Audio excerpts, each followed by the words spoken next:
Bienvenue à tous dans cette nouvelle série de podcasts qui explore la notion de la paix à différentes échelles. Des spécialistes seront invités à intervenir sur leur sujet d'expertise et répondront aux questions des adhérents de Micro-Sillon. Ces débats seront accompagnés de créations artistiques autour de l'improvisation théâtrale, de la poésie, mais aussi de la musique. Cette émission inclusive par nature laissera la parole à des personnes atteintes de troubles psychiques. La Colombe qui vous parle, c'est une émission qui offre plein d'espoir et de créativité. Alors plongez dans l'expérience de ce podcast inédit qui intriguera les curieux. Soufflez un grand coup. La Colombe est là pour vous donner la paix. Je dédie cet épisode à mes grands-pères, Pépé et mon papa. Ici, la Colombe qui vous parle. Je vous présente le 4e épisode, à savoir...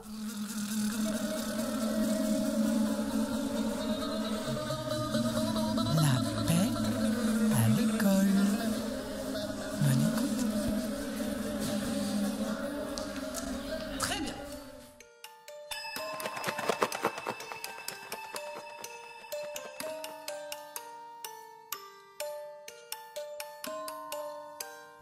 Ici, la Colombe qui vous parle. Aujourd'hui, je reçois en interview Florence, une professeure d'un institut spécialisé. Mais avant d'écouter cette interview, j'aurais souhaité vous faire partager un micro-trottoir que j'ai effectué à Eureka Café, un café étudiant à Toulouse, et à Sciences Po Toulouse. On y trouve le témoignage de plusieurs étudiants. Et ouais, c'est sûr que si on va parler de la paix à l'école, je pense que ça gêne un peu la paix, parce que bon, il y a toutes les différentes opinions qui sont pas particulièrement entendues. Je sais que dans les groupes WhatsApp de la fac, il y a beaucoup de disputes par rapport à qui a raison et qui a pas raison, qui a bien compris la réforme et qui a mal compris la réforme. Ça crée des divisions, rien qu'entre les étudiants, où plus personne n'est d'accord, mais en fait personne ne s'écoute, et les communautés se créent de chacun de leur côté, sans en fait vraiment savoir contre quoi elles se battent. Du coup, c'est difficile, je pense, de trouver la paix. Pas spécialement. François, est-ce qu'on a des failles dans notre système à TSM? Nous, on est dans attention, TSM, école de commerce, mais publique. C'est un IAE, donc on n'a pas payé pour notre diplôme. Mais non, moi je vois rien de spécial. Parce que tant qu'on a les cours, tant qu'on apprend des choses, tant qu'on a nos semestres, on va pas aller chercher à forcément revendiquer. Alors qu'à Sciences Po, je pense qu'ils sont peut-être un peu plus revendicatifs sur ce point-là. Donc non, la vie est belle à TSM. Dans quelle étude je suis? Je suis à Sciences Po Toulouse. Qu'est-ce que je pense de la qualité des cours qu'on me donne? Je trouve ça, c'est un peu surcoté par rapport à ce à quoi on s'attend pour Sciences Po. Au niveau peut-être, mais après ça c'est parce qu'on est en province aussi, on n'est pas à Paris.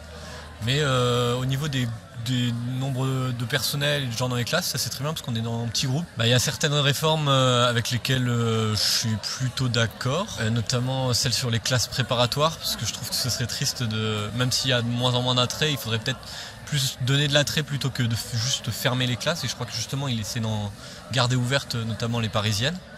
Donc ça je trouve ça pas mal. Après au niveau des réductions de postes, forcément non. Mais bon, c'est des questions budgétaires après plus que des questions... c'est des questions de priorité éducative. Si, c'est un modèle compliqué à faire vivre aussi, j'imagine, surtout le modèle français où on a accès gratuitement à l'éducation. C'est bien, mais c'est compliqué à faire vivre et donc forcément il y a des moyens, des sacrifices à faire, j'imagine. Parce que tout le monde le paye. Enfin, je vois pas une seule tranche de la population, si ce n'est peut-être les ultra riches, qui auraient été facilités par les 10 dernières années. Donc chacun la paye de son côté. Mais c'est triste que l'éducation doive la payer, forcément. Une politique peut-être plus agressive à l'écart des écoles privées. Je trouve qu'ils ne jouent pas le jeu de la... Justement, c'est bien qu'on ait l'université publique, ce serait mieux de le permettre à tout le monde et que tout le monde joue le jeu de la mixité sociale et qu'on puisse avoir plus facilement... Il y a des domaines comme le commerce où c'est quasiment impossible sans payer de se retrouver dans une université, une bonne université. Les ingénieurs aussi. Par exemple, quand on se retrouve à faire 2 ans de prépa qui est totalement publique, totalement gratuite, et qu'on se retrouve avec des gens qui n'ont pas forcément eu besoin de faire prépa parce qu'ils ont pu payer les... Je trouve ça assez triste quand même. Ouais, les inégalités, ça me touche pas mal, et surtout les gens qui se permettent de... En fait, je trouve que c'est bien que l'université, ce soit quand même un peu dur et qu'on ait besoin de travailler. Ça nous apprend pas mal. Et les gens qui se permettent de justement ne pas avoir à travailler parce qu'ils auraient un certain salaire, un certain budget, je trouve ça... ça me révolte un peu. Ouais. Dans l'école en général. Ouais. Ah bah la fermeture des postes, forcément. Hein. Ouais. Surtout au lycée, où c'est compliqué. Donc je suis étudiant à Toulouse School of Economics. Est-ce que l'école est en train de mourir ?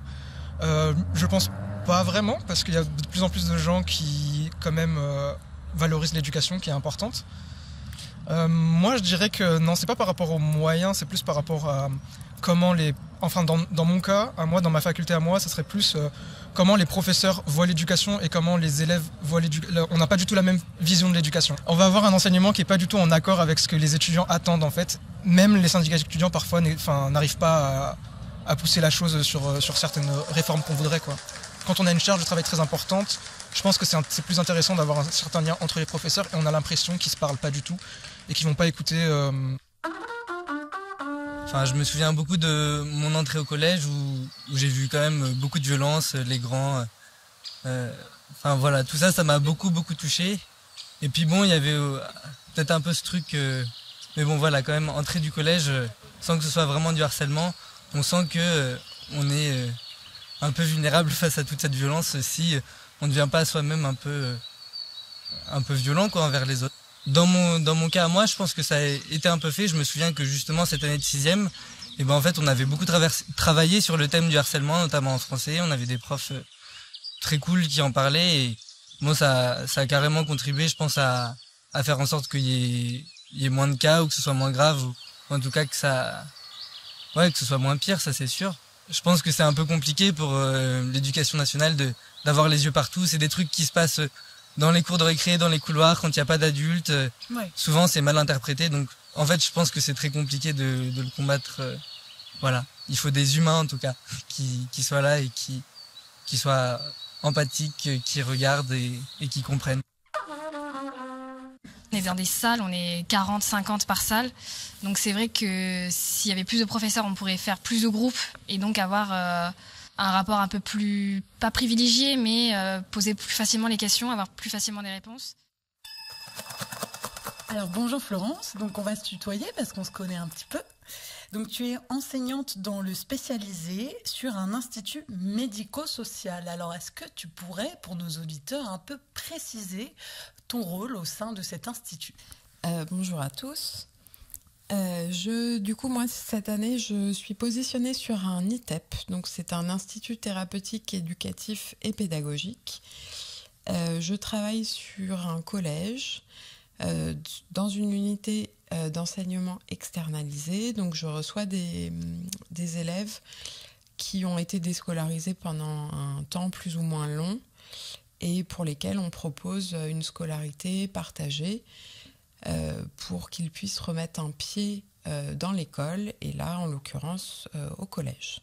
Donc c'est, si j'ai bien compris, pour les rescolariser, c'est-à-dire les remettre dans le bain, le milieu de l'école, et pour qu'ils se refamiliarisent avec le milieu de l'enseignement, on peut dire ça ? Oui, c'est tout à fait ça. C'est dans la démarche d'inclusion qui va avec la loi de 2005 pour accompagner les enfants en situation de handicap et de leur permettre d'être le plus possible dans un milieu ordinaire. Et j'ai des élèves qui ne sont pas du tout en capacité de suivre des enseignements dans une classe de référence, mais qui, pour autant,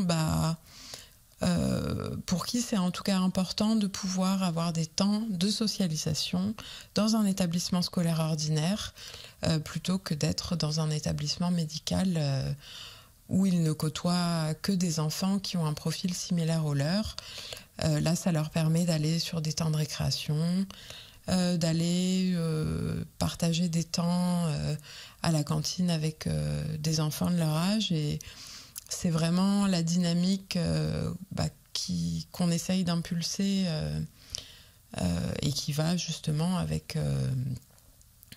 tout ce qui va autour du handicap depuis l'orientation politique qui est prise depuis quelques années, d'inclure ces enfants le plus possible dans la vie ordinaire, plutôt que de les mettre de côté, comme ça a été fait pendant de très très nombreuses années. Bien, et alors pour la première question, je voulais recueillir tes impressions, tes sensations sur le petit reportage que j'ai fait, que je t'ai fait écouter. Qu'est-ce que tu en as pensé de ces étudiants, donc plutôt à l'université, à la faculté, donc qui sont dans les cycles au-dessus de ceux que tu enseignes. Et toi, qu'est-ce que tu en as pensé de ces témoignages alors ? On retrouve, oui, des témoignages assez différents, des étudiants qui s'y retrouvent et d'autres qui s'y retrouvent pas. Je pense que je me vois aussi à l'époque où j'étais étudiante et c'est ça, on est plein de revendications et on a envie que les choses bougent et ça paraît tout à fait normal.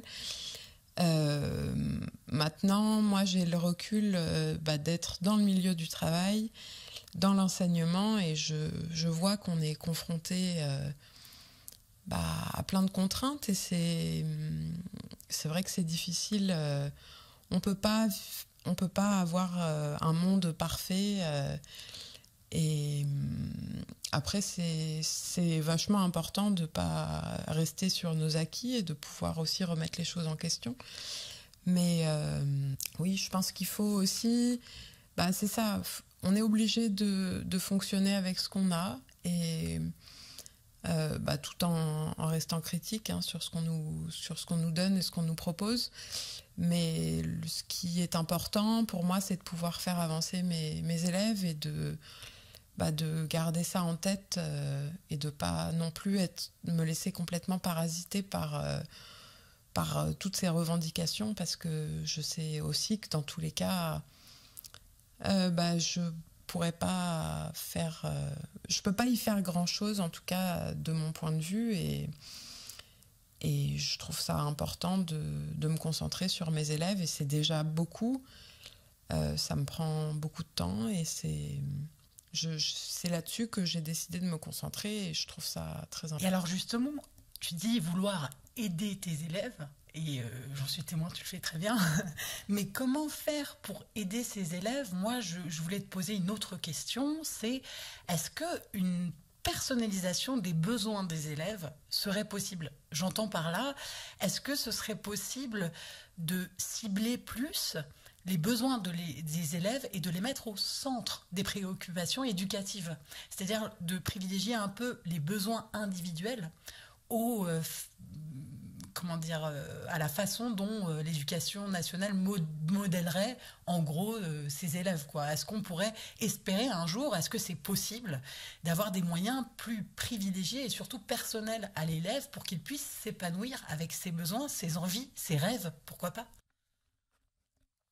Alors, la politique de ces dernières années, ça fait quand même un petit bout de temps que c'est en place. On nous invite, nous les professeurs, à mettre en place ce qu'on appelle de la différenciation pédagogique, ce qui signifie d'accompagner au mieux les élèves en prenant en compte leurs besoins éducatifs particuliers, en prenant les individus comme ils le sont avec leurs particularités, et du coup de différencier, donc d'adapter sa pédagogie selon les profils d'élèves qu'on a en face de nous, et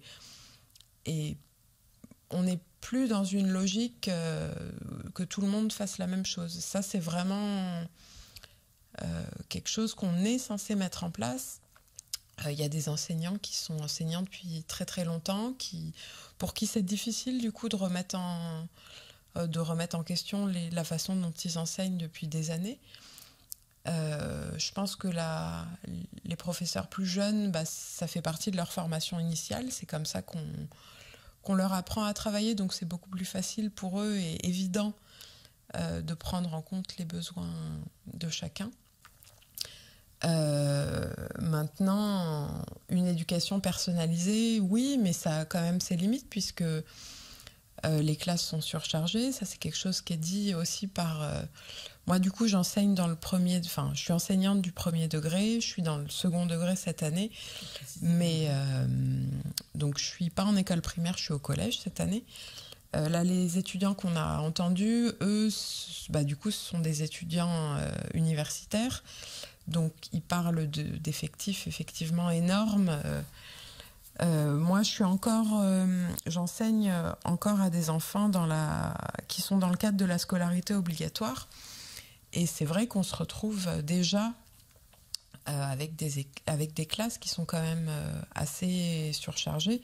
Et du coup, c'est difficile pour les enseignants de réussir réellement à personnaliser les apprentissages, de faire du sur-mesure.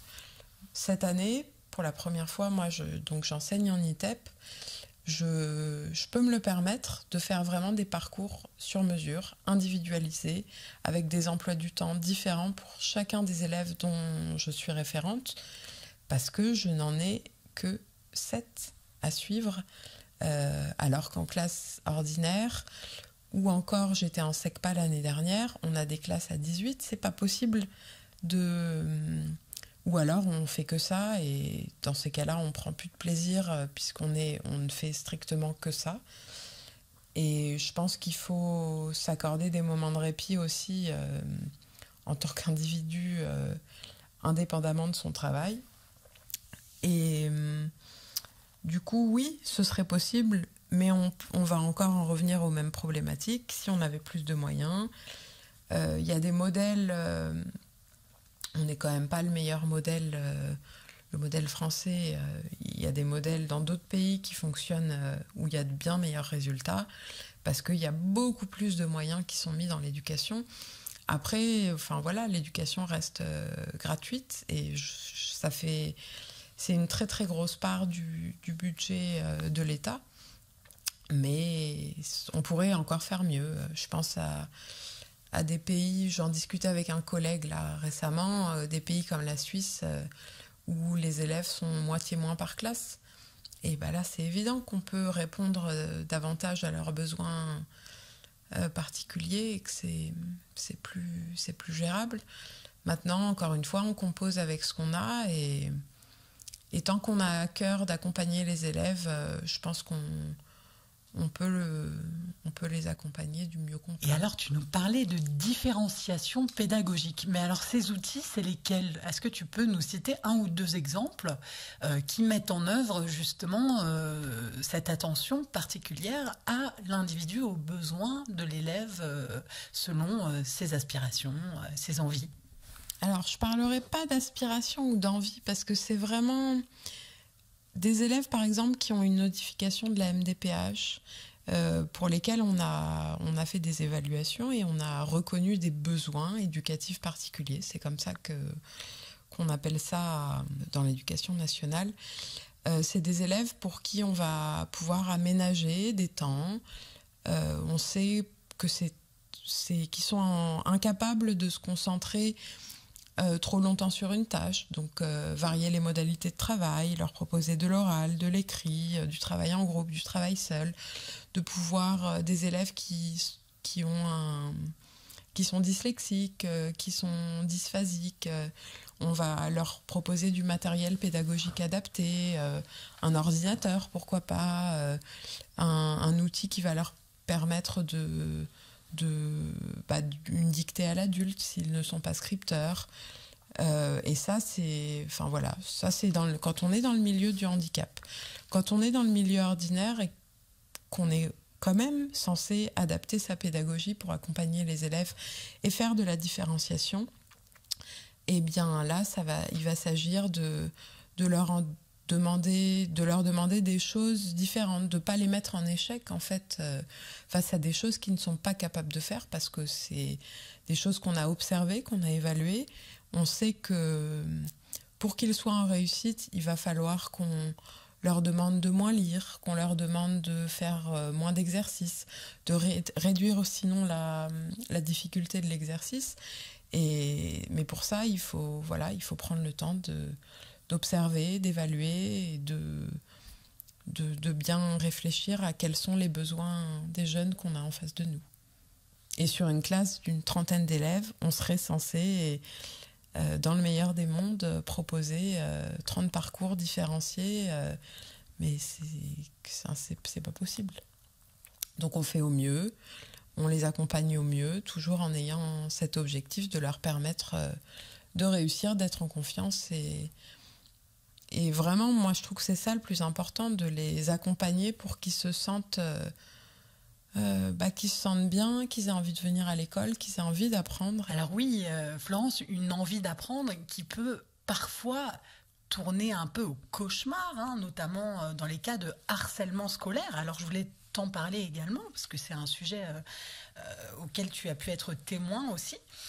Donc jusqu'où accepter la colère des autres, en fait, c'est un peu le point culminant, un des points culminants du harcèlement scolaire.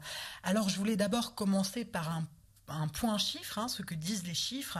Alors les différentes études portant sur le sujet du harcèlement oscillent entre 6 et 12% des élèves qui ont pu souffrir du harcèlement scolaire. Il y a même 57%, donc plus que la majorité, qui ont subi des insultes au cours de leur parcours scolaire, 47% de vols de fournitures et 39% ont eu déjà des attributions de surnoms méchants ou dégradants. Est-ce que tu aurais un exemple d'harcèlement dans ton parcours et quels sont les moyens de l'éducation nationale pour aider les victimes qui souffrent de harcèlement scolaire ? Alors le harcèlement, c'est quelque chose qu'on rencontre dès l'école primaire, mais je dirais que c'est d'autant plus présent à l'âge de l'adolescence. Et donc là, actuellement, je suis au collège, ça fait 3 ans que j'enseigne au collège. Et je vois que c'est vraiment le moment, c'est ça, où les enfants sont en recherche d'identité, découvrent plein de choses. Il y a tout ce qui est lié aussi aux réseaux sociaux qui est quand même assez catastrophique quand les parents ne sont pas derrière pour surveiller ce qui se passe. C'est l'âge où on a envie de découvrir plein de choses, de se découvrir. On est en recherche d'identité et du coup, c'est un âge où il faut faire vraiment attention. Et là, actuellement, dans mon collège, il y a un cas de harcèlement qu'on n'a pas tout de suite identifié parce que les jeunes savent très bien le cacher. Et je pense qu'on est à des années-lumière de savoir tout ce qui se passe entre eux. Mais là, ça a pris une ampleur assez importante et les parents nous ont alarmés, nous ont attiré notre attention pour qu'on puisse s'en occuper. C'est donc une jeune fille qui a encouragé d'autres élèves de sa classe à aller sur un site qui s'appelle Linky, je crois, et qui est du coup une application sur laquelle des jeunes filles peuvent se filmer. C'est quelque chose auquel des adultes peuvent avoir accès et donc c'est quelque chose, d'après ce que j'ai compris, qui est assez malsain et cette jeune fille du coup a vraiment encouragé ses camarades à le faire c'était pas vraiment des menaces mais bon, c'en était pas loin, en tout cas en le rabaissant, c'est allé jusqu'à demander à d'autres jeunes filles de se scarifier, des choses qui sont vraiment inappropriées et pour lesquelles c'est difficile d'avoir la main pour les parents. Et en même temps, c'est quelque chose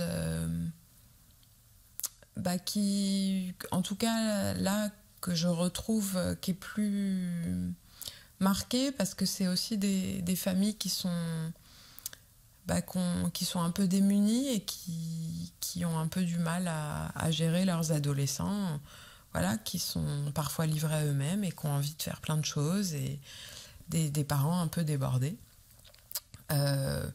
Du coup, nous, on a quelque chose au collège qui s'appelle le dispositif phare. Et donc, c'est quelque chose qui est mis en place avec CPE. Je suis pas suffisamment renseignée pour donner énormément de détails.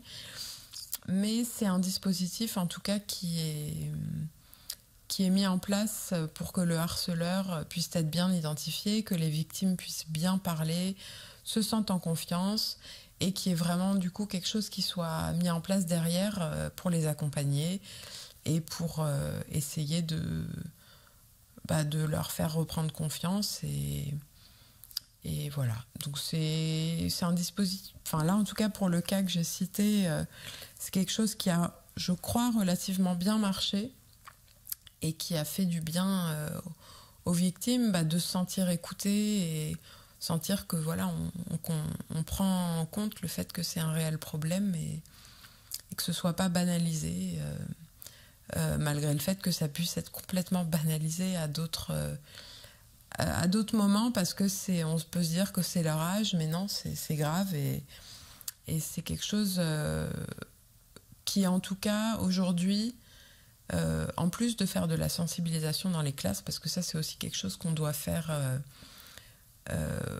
des prescriptions du ministère, de faire régulièrement de la sensibilisation autour du harcèlement. C'est un dispositif qui se met en place en cas de crise et qui porte ses fruits. D'après ce que j'ai pu lire, c'est quelque chose qui fonctionne bien. Et alors on l'entendait dans le petit audio que je t'ai fait écouter, ça se passe dans la cour d'école, quand il n'y a pas les grands, quand il n'y a pas d'adultes, le harcèlement, voilà. Tu parlais d'une sorte un peu de quête identitaire qui fait en fait faire aux jeunes filles du mimétisme, parce qu'elles se cherchent elles-mêmes. Donc il y a une sorte de copier-coller de ce que l'on voit des filles qui sont populaires, qui ont la côte, parce qu'évidemment on les admire quand on est jeune, parce qu'on s'identifie, puisque on n'est pas encore capable de s'identifier soi-même.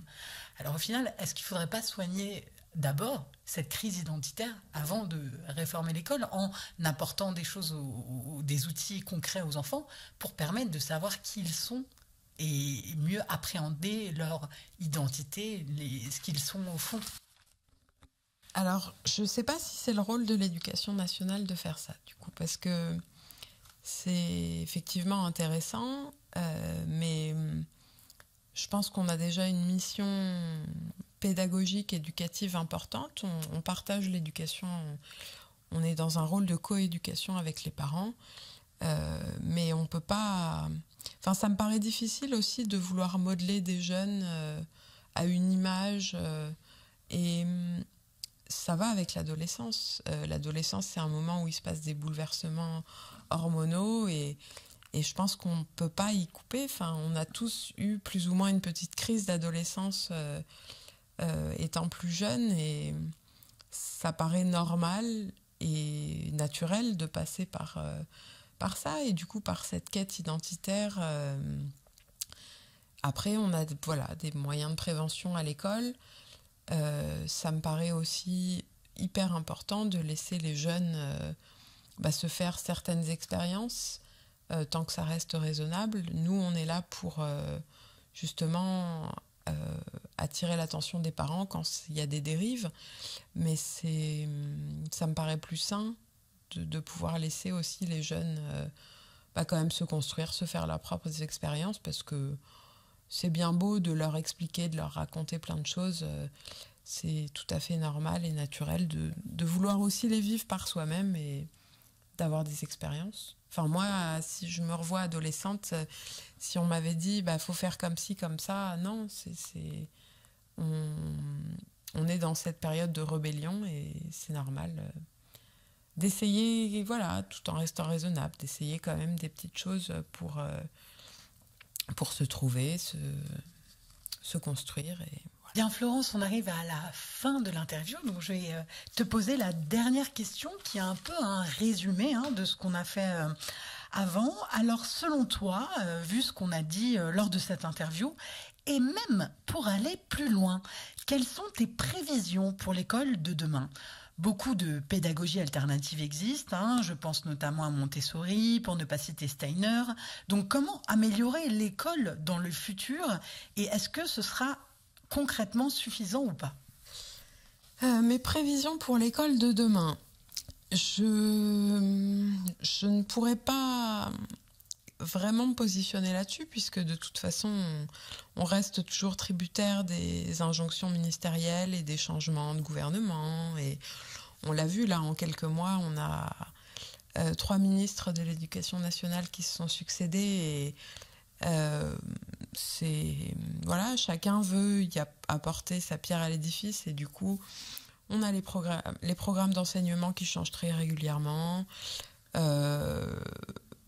pour tout ce qui est de l'inclusion et du coup de cette part de l'enseignement du coup ce que je fais, enseignement spécialisé, c'est dans ces dernières années on était vraiment vers un retour à l'inclusion, donc un retour au milieu ordinaire, de favoriser au plus ces temps en milieu ordinaire plutôt que de garder les enfants à part dans des dispositifs exclus du reste. Je pensais que c'était quelque chose vers lequel on irait de plus en plus, et les récentes prescriptions ministérielles pour le futur, on va dans une espèce de régression où j'ai l'impression qu'on recule par rapport aux avancées qui avaient été faites à ce niveau-là.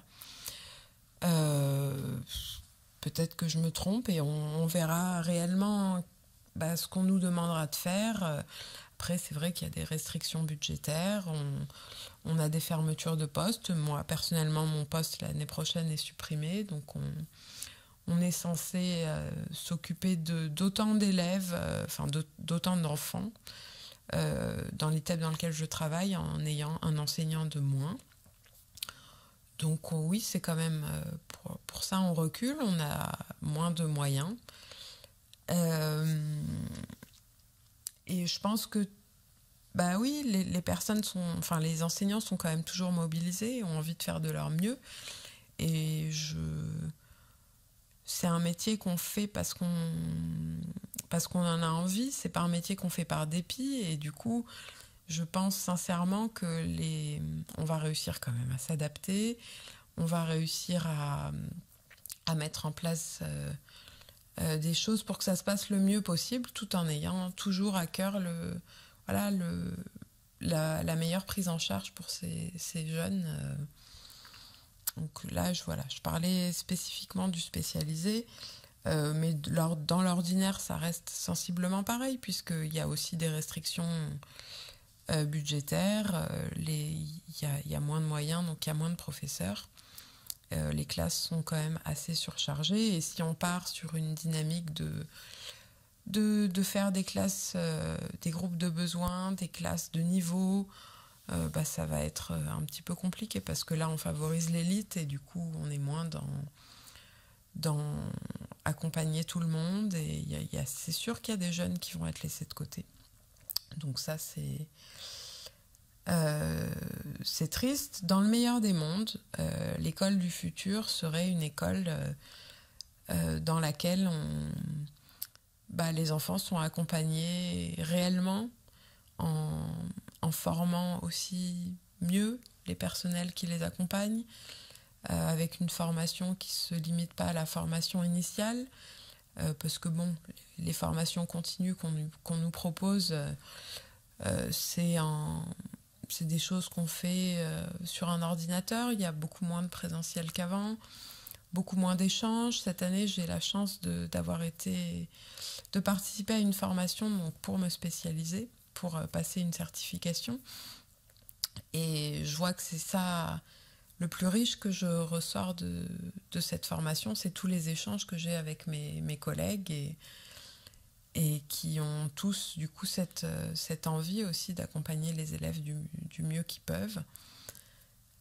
Donc je pense qu'il faudrait former davantage sur le long terme, et permettre aussi aux enseignants d'être entendus, qu'on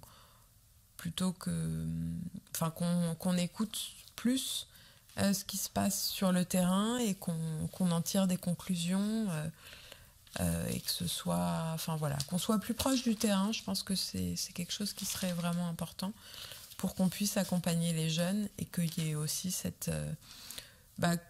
qu'on puisse évoluer avec notre temps, puisqu'il y a plein de choses qui se mettent en place chez les jeunes. Tous les réseaux sociaux, ça prend une part folle dans leur vie, et je pense qu'il faudrait qu'on se penche aussi plus régulièrement sur la question de qu'est-ce qui fait vibrer ces jeunes, pour qu'ils aient envie de se mettre plus au travail, et et que nous, on puisse les accompagner d'autant mieux. Eh bien, merci pour ton avis éclairé et cette très intéressante interview. Je suis ravie que tu aies pu participer à la colonne qui vous parle, la paix à l'école. Eh bien, il y a encore du boulot, mais si on est motivé, on va peut-être avoir une chance d'y arriver. Merci Florence.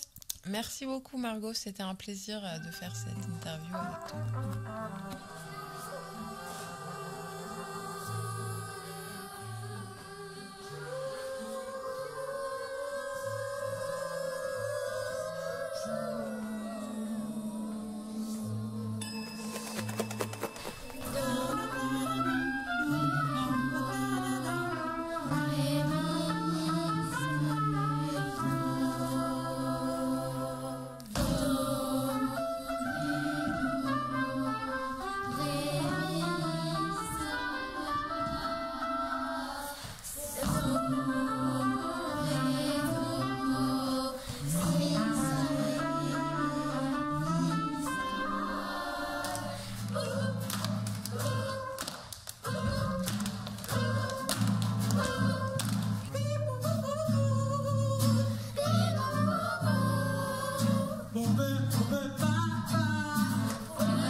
Les enregistrements avec les enfants ont une visée pédagogique.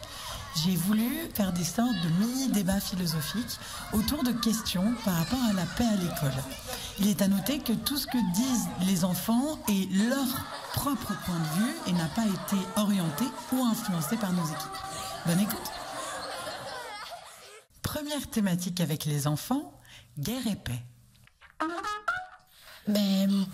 Pour l'améliorer, faudrait qu'on ait tous le même pouvoir, un peu. Par exemple, il y avait une guerre et il y avait tous les soldats qui voulaient arrêter. Et du coup, les deux royaumes qui étaient en train de combattre, ils ont mis la paix entre les deux royaumes.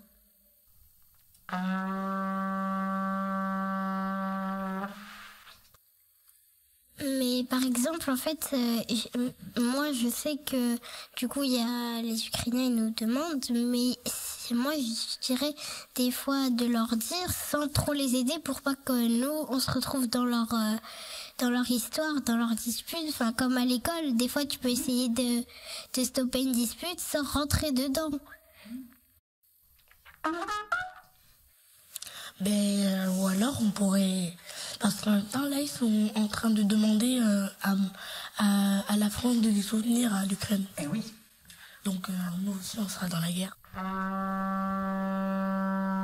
C'est pas du tout adéquat pour les autres parce que nous, on voit mourir des personnes alors que nous, on est paisiblement dans notre coin. Et tu vois, c'est pas forcément... C'est comme la guerre en Israël, la bande de Gaza, il y a des milliers de personnes qui meurent et nous, on n'est pas forcément très actifs, on reste chez nous, de l'autre côté. Je dis pas que ça va arriver, mais c'est un peu comme si l'humanité disparaissait juste à cause d'une guerre.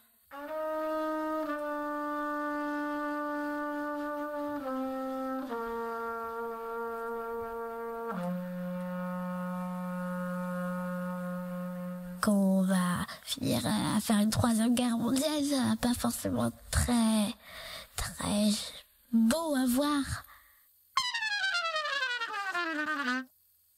Mais être acteur de sa colère. Ouais. Pour moi, ce que ça signifie, c'est contrôler sa colère et s'en servir pour des choses bien. Ouais. Mais c'est facile à dire, mais très dur à faire. Par exemple, si quelqu'un m'a frappé, j'aurais bien aimé me venger, mais il faut contrôler sa colère. Et c'est beaucoup plus dur de le faire que de le dire. Et vous contrôlez votre colère. Pour vous, qu'est-ce que ça signifie ?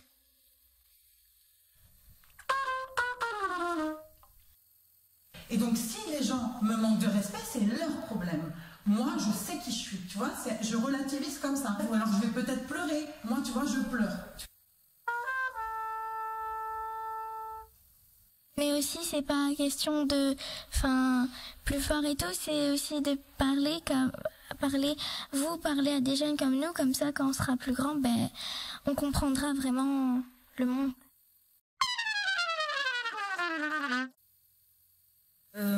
Mais d'un côté, faut beaucoup contrôler sa colère, parce que imaginons quelqu'un me frappe, si je le frappe en retour, c'est moi qui serai en tort du coup. Donc c'est pour ça qu'il faut la contrôler, sa colère. Je sais pas, peut-être qu'il se sent mal dans sa peau, Donc il souffre. Oui, il a besoin d'extérioriser, mais il l'extérieure pas de la bonne façon.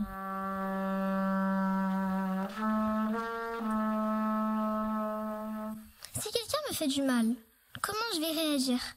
Alors première chose, c'est sûr à 100%, moi je me connais par cœur, je vais m'énerver. Ou alors je vais me venger. Et c'est pour ça qu'on a besoin d'amis qui comptent sur nous, ou alors qui nous aident. Ou c'est pour ça qu'on a besoin d'adultes, ou expirer notre colère. Parfois c'est pas assez facile d'exprimer notre colère toute seule, de la faire sortir. Alors on a besoin de quelqu'un ou des personnes. Moi, je pense que si quelqu'un nous fait du mal, que nous on lui fait du mal, que lui, du coup, vu qu'il sera énervé, il nous refera du mal, ça fera un cercle et jamais ça s'arrêtera. Moi, je pense que tout le monde pareil, si c'est une question de surpoids ou ça, mais tout le monde est une personne. Et du coup, tout le monde peut aider pareil, tout le monde doit avoir le même pouvoir. Je pleure pas, vu qu'il y a pas longtemps, je me suis promis de plus pleurer. Deuxième thématique de la philo, le respect. Mais comme Myriam l'avait dit, oui, mais aussi quand on te fait harceler, parfois tu veux pas sortir, parfois ça amène aux notes. Et aussi, parfois, ça mène à la mort, tout ça, voilà. Et aussi, ça veut que tu sors plus de chez toi, parce que t'as peur de le croiser, qui te fait du mal. Mais si cette personne, c'est une personne que tu connais depuis longtemps, ou je sais pas moi, c'est un exemple. Et que tu aimes beaucoup. Mais si cette personne, d'un coup, elle dit une chose de méchante, ça te blesse. Mais qu'après tu dis c'est pas grave, elle a pas fait exprès, mais qu'elle te le refait, mais toi tu veux pas le dire vu que t'aimes beaucoup cette personne, qu'est-ce qu'il faut faire?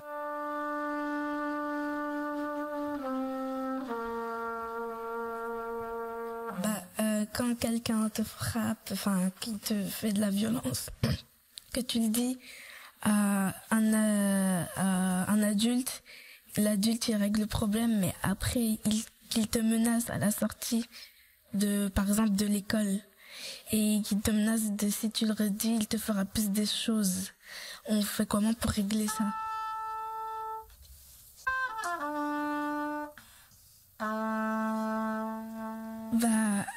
Par exemple, le gouvernement, des fois, vu qu'ils sont très très puissants, ils abusent un peu, et du coup les gens ils s'énervent, et ça crée des conflits, et ça détruit un peu tout.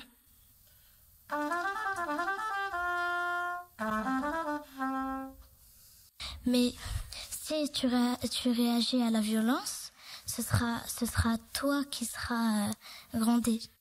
Moi je me dis que si la personne elle te fait du mal et que du coup t'aimes pas ce qu'il t'a fait, du coup pourquoi tu lui ferais? Mais comme vous le dites, il ne respecte pas, et que si nous on le respecte un peu, et nous on fait que de dire ah oui on va le taper et tout, mais sur le moment quand ça arrivera tout de suite, on fera pas forcément ça.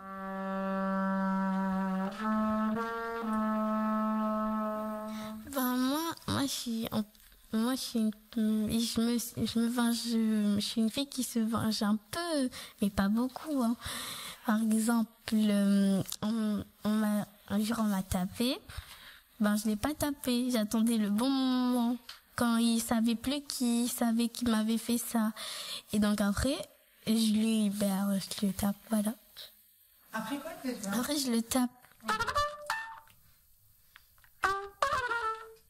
Mais Mais la question que je vous pose, mademoiselle, c'est comment résister à sa colère? Comment s'occuper de sa colère? Comment la faire disparaître? Mais parfois, pour l'utiliser, c'est la meilleure idée, c'est de mettre un casque et mettre de la musique et écrire ce qu'on ressent et dessiner ou faire de la peinture. Je suis d'accord un peu, oui et non, parce que peut-être qu'il fait ça sur un coup d'excès de colère et après il arrêtera. Sinon, s'il continue, c'est du harcèlement et là, ce sera de la violence. Il y en a, parce que quelqu'un leur a fait quelque chose, ils sont en colère, ils font la même chose à quelqu'un d'autre, et ainsi de suite. Et en fait, ce qu'il faut faire, c'est pas répercuter la colère sur quelqu'un, parce que cette personne n'a rien fait. Et il faut aller voir quelqu'un, en parler.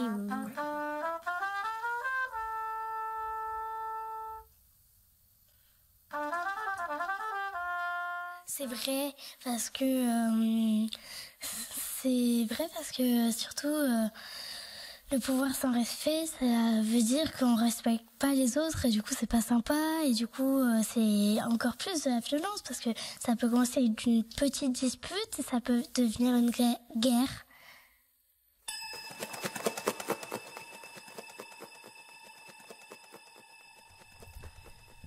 Vous êtes prêts? Ouverture du rideau et c'est parti pour les improvisations théâtrales, toujours avec les enfants du Claes Hauslong.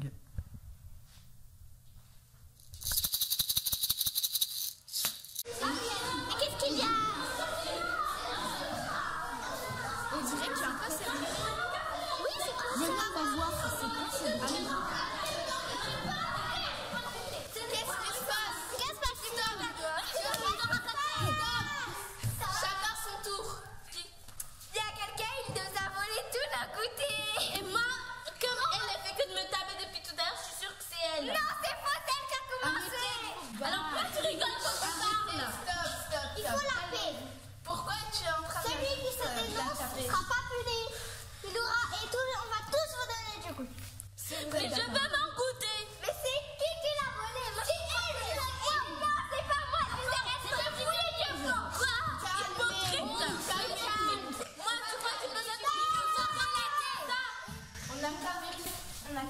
Dans vos sacs ou dans vos casiers qui a goûté.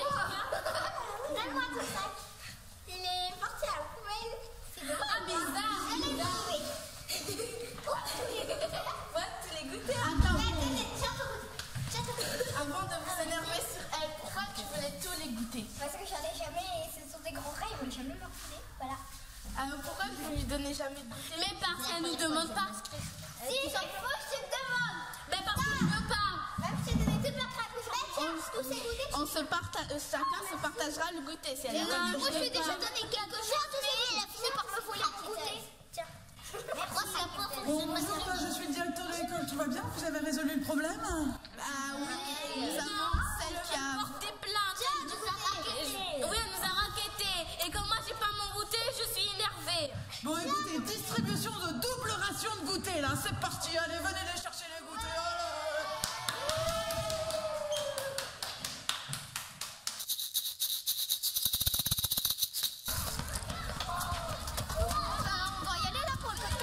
Non, vous avez eu le temps. Ah, d'accord. Allez jouer un peu.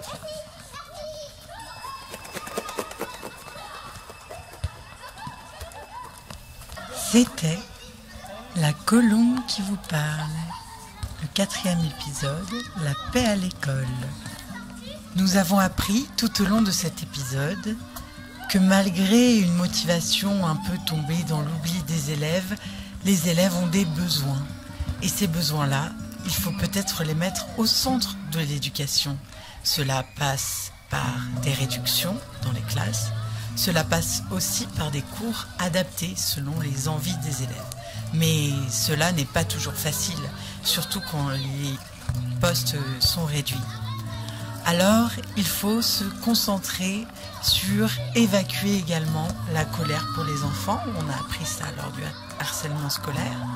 Parce que oui, des fois, ça fait du bien de pleurer.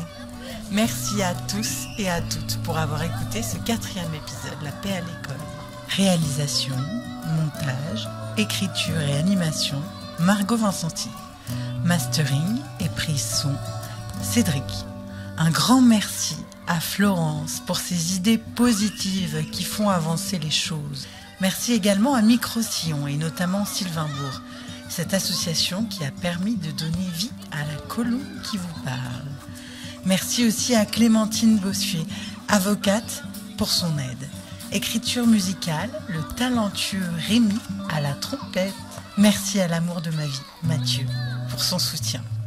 Un grand merci à Isabelle Lenné et Steven pour leurs conseils si précieux qui m'ont aidé à écrire cet épisode. Un grand merci également à Pierre et Kevin du Claes Auslong, organisé par les Francas de Haute-Garonne, sans quoi tout cela n'aurait jamais été possible. Pour leurs imaginations, leur précieux soutien en toute occasion, je tiens à remercier chaleureusement Carole Boulier, Louise, Eric, Fatima, Daniel, Nabil, Josette, Asma, Ludovic Augier, Antoine et absolument tous les adhérents de Micro-Sillon qui, avant d'être mes amis, sont ma famille, mes proches, qui m'inspirent. Je tiens également à remercier tout particulièrement Chantal des Échos de Rangueil pour son magnifique article paru dans l'édition d'avril-mai des Échos de Rangueil. Merci à Mila Husson et merci à Margiane pour son soutien précieux. Par ordre d'apparition, je tiens à remercier Evan Emmanuel, Myriam, Ernestine, Jaya, Louise, Clara, Aïssatou, Marie-Denise, Myriam et Neil. Moi, j'ai tout aimé, j'ai trouvé ça trop bien. J'ai trouvé ça intéressant. Et comme a dit Myriam, ça pouvait nous aider dans les sujets de tous les jours. J'espère que cet épisode vous a plu. Il a été fait avec cœur et amour, grâce notamment à la médiathèque de Rangueil. Très chouette endroit et on y trouve également des livres, des CD, des bandes dessinées, des mangas, tout un tas de bouquins extraordinaires. Et merci à toute leur équipe qui m'ont soutenu, conseillé et avisé sur les ouvrages qui m'ont permis d'écrire cet épisode. Eh bien, merci et à très bientôt. Le prochain épisode portera sur la paix au travail.